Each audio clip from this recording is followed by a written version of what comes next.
This wasn't just basketball. This was the golden era.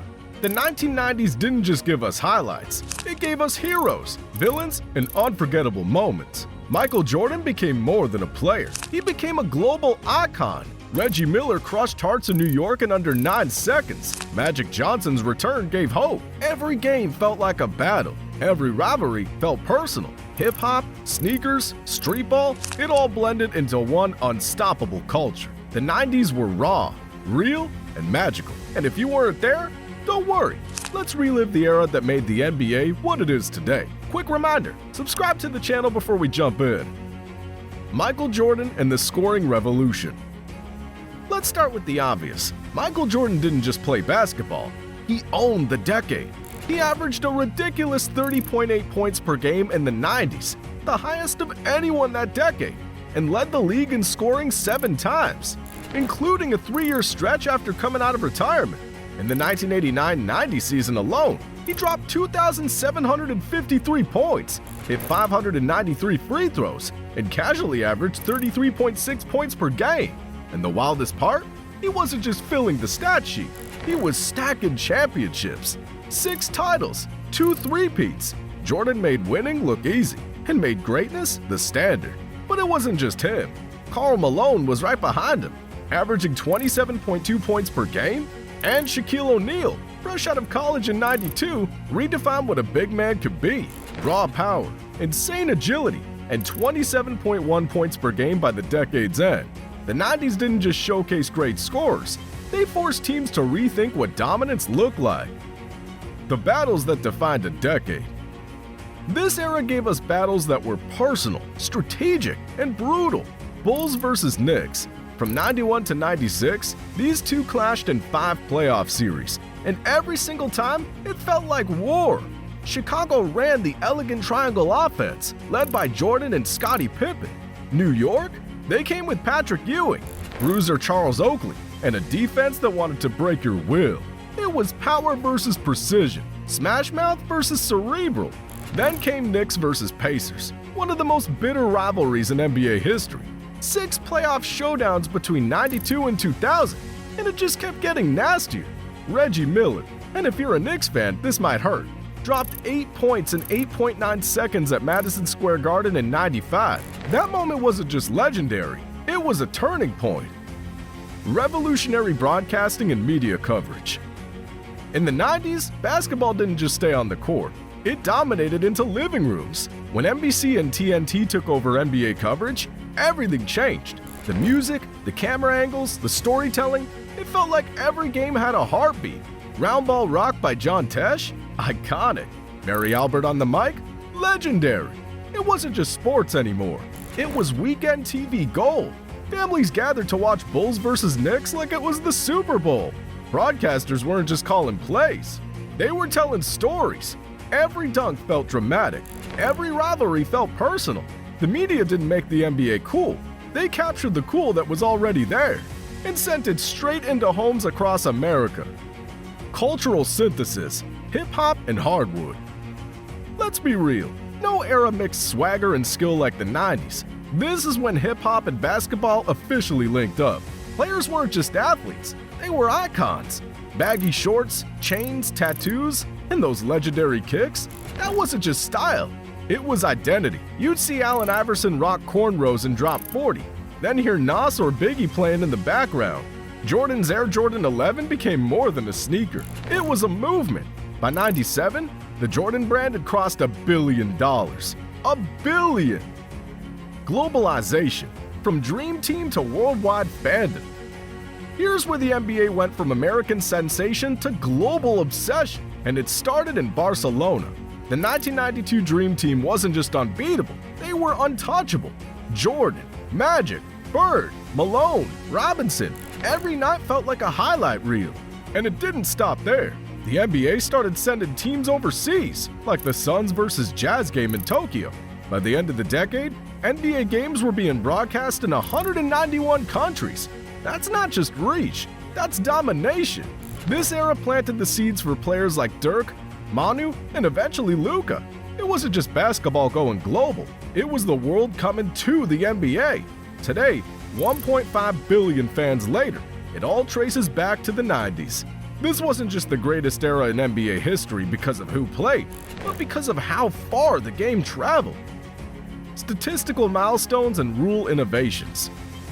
This era didn't just break records, it redefined how we think about stats. Start with Dennis Rodman. From 1992 to 1998, he won 7 straight rebounding titles. That's unheard of, and he wasn't a towering big. Rodman was 6'7", grabbing nearly 19 rebounds per game in 91 to 92. That's the highest average since Will. But it wasn't just raw energy. Rodman studied shot trajectories, player tendencies, even spin angles. He turned rebounding into a science before analytics became a buzzword. And then there's Scott Skiles. December 30th, 1990. 30 assists in a single game. That's not just a stat. That's basketball at its most selfless and creative. And the record still stands. Meanwhile, John Stockton was just casually leading the league in assists for the 5th straight year. No drama, no flash, just elite, consistent playmaking.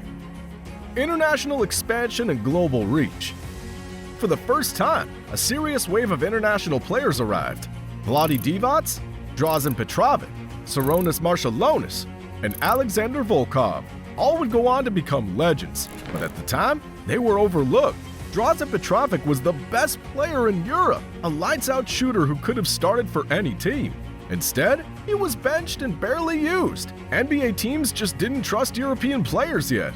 It's crazy to think about now, with international stars dominating MVP races. But this was the era that started it all, the bridge between an American league and a global game. Magic Johnson's HIV announcement. Back in the early 90s, the NBA didn't just give us highlights, it gave us history. And nothing shook the world more than Magic Johnson stepping up to that podium on November 7, 1991, announcing he had HIV.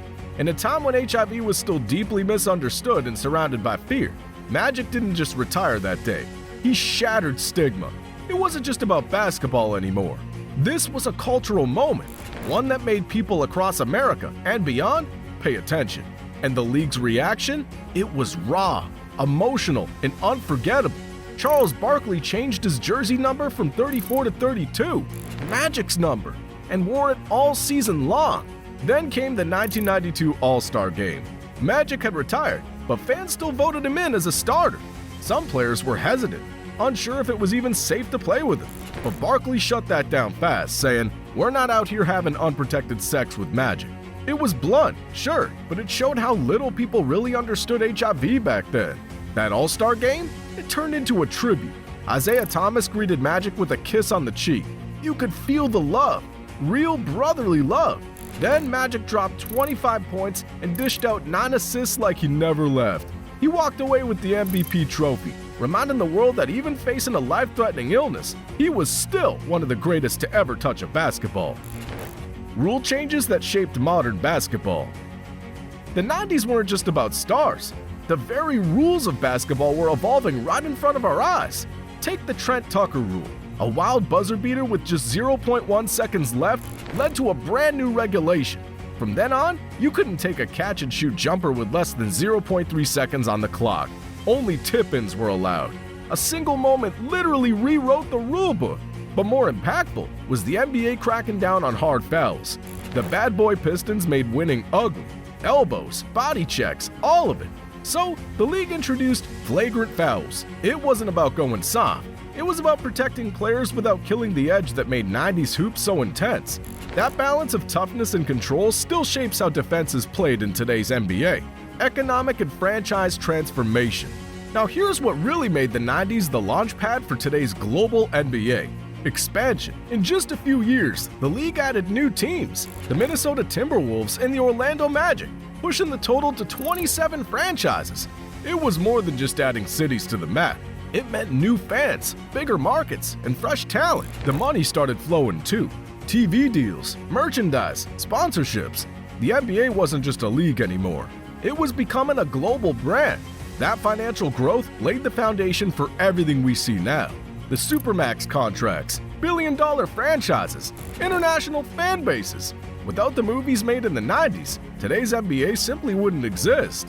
The 1990s were the golden age of the NBA, a decade that delivered everything basketball fans could ask for.